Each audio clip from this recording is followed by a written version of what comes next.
And believe it or not, progress is being made on the little house. Feels like pulling teeth at the moment. It's very disheartening. That is for another job, thank God. But this job's getting on first. But we're up to the landscaping stage and furniture and everything's coming in. So we're getting there. So boys getting ready to plant the palms to make the back more private there. Just general pathway coming in as the old farmhouse was.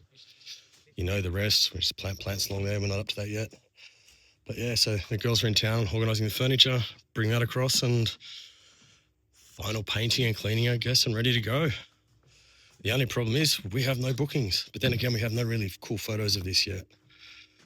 I think once people start to see how pretty it is. And it's got Starlink and 24-hour day power and fans that are as good as a cyclone. Beautiful private beach. It's just paradise. Oh, you got all that free water sport shit too. What are they? Kayaks, paddle boards. We got jet skis and all that kind of stuff, but they're expensive.